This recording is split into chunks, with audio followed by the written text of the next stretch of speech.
Hi everyone, welcome back. So today I'm going to be doing a tarot reading for the collective for the 29th of September until the 5th of October. So this will be a general reading, so it may not resonate with all of you. So please just take anything that does and leave the rest for others. Okay. And then could I ask you, if you do enjoy this reading, if you find value in it, I would really, really appreciate you liking and subscribing to my channel. It really does help. I would love to reach more people, and that is one of the ways that you can help me. Thank you so much. Right, let's get into it. Let's see, what has Spirit got to say in relation to the energies. Energies of the 29th of September to the 5th of October, please. Advice, guidance, anything that the collective needs to know at this time, please. Thank you, thank you, thank you. Let's see. Okay. So we had one card. Ooh. Yeah. Okay, so we had one card that jumped out of the deck there, which I will look at in a moment. Very nice. Okay.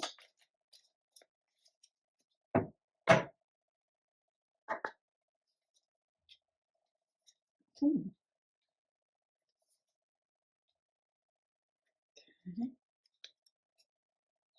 Wow, lovely.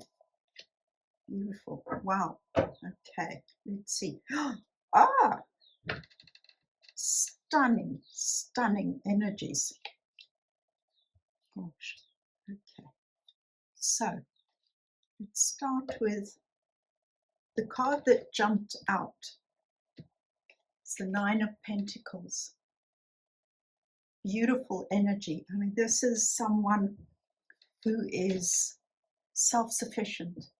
She has the ability to manifest whatever she puts her mind to.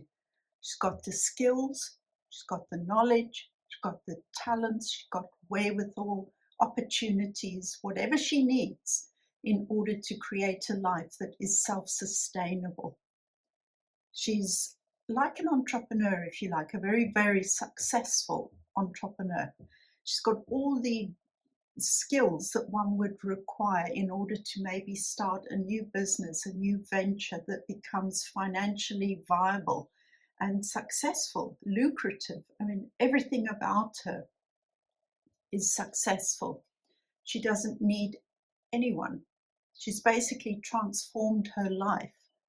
Might be somebody who started out with a dream, and at one time it might have felt like an impossible dream, but through hard work, dedication, focus, perseverance, she's ended up creating this magical, magical life for herself that is overflowing with abundance.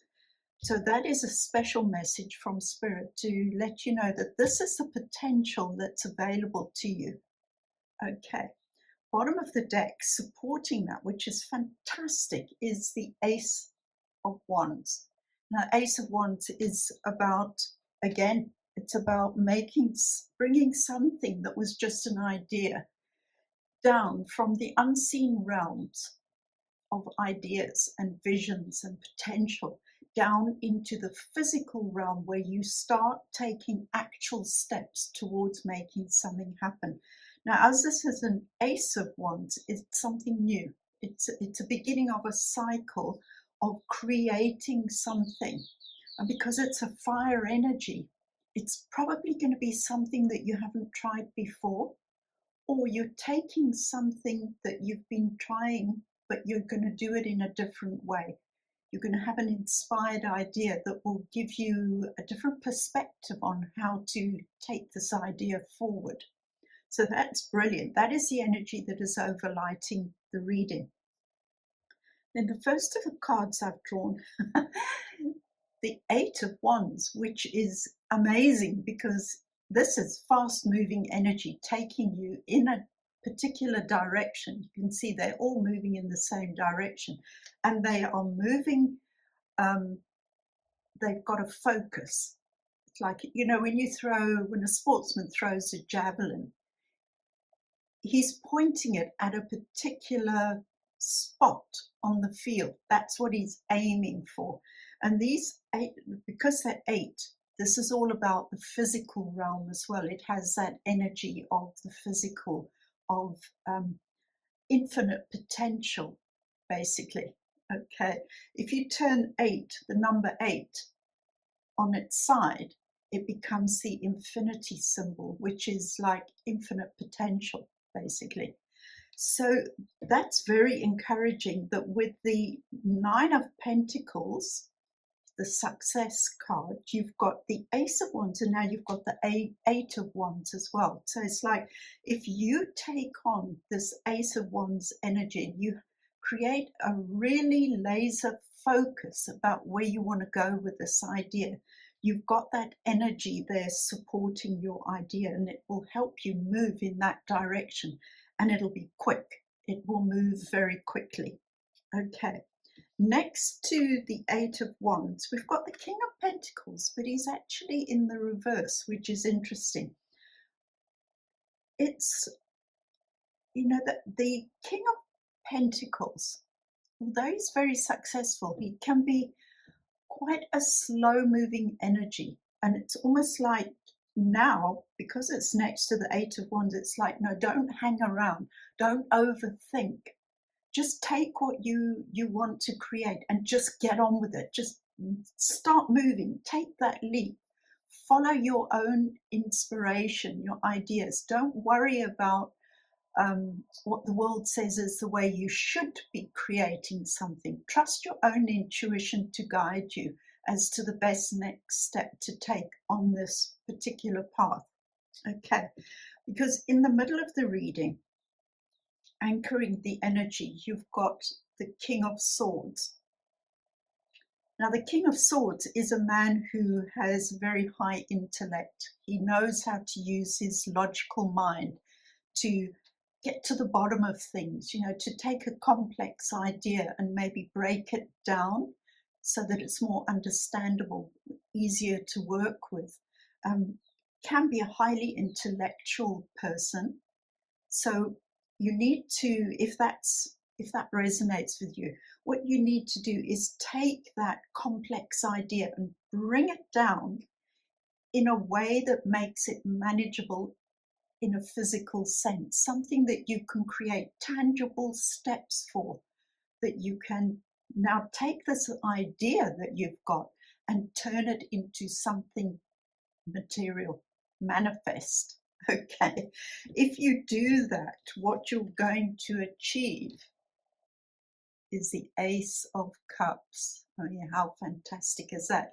Also, you know, because it's an ace, again, like the Ace of Wands, and you've got the Ace of Wands, which is the idea, the starting point for bringing this idea to life. And then you've got the Ace of Cups, which is showing you that if you start working on this, putting your energy into it, this is something that can bring you a lot of enjoyment, a lot of fulfillment, long term. You know, being an ace, it can be not so much about other people, it's about yourself. It's about the satisfaction that you derive from creating this thing. But you're doing it in a way that, because it's so enjoyable for you, your vibration is going to be high in this process. And that is going to be the impact on the rest of the world. You don't actually have to do anything else. You just have to be in that vibration of loving what you're doing, putting all of your heart energy into this project. And by doing that, other people will pick up on it. They'll pick up on your enthusiasm, your sense of enjoyment. Okay, and that will raise their vibration as well. It will encourage them maybe to do something for themselves, take an idea that they've had. Maybe they've just been sitting on it, didn't have the confidence, maybe not even the courage to take it to the next level. But seeing you and how much you're enjoying what you're doing and the success that you're growing, it just takes time, obviously. It doesn't just happen. It takes perseverance and dedication to your dream, your goal. But in time, that is what happens. You end up creating this thing that is self-supporting for you. Okay. And the last card is the Strength card.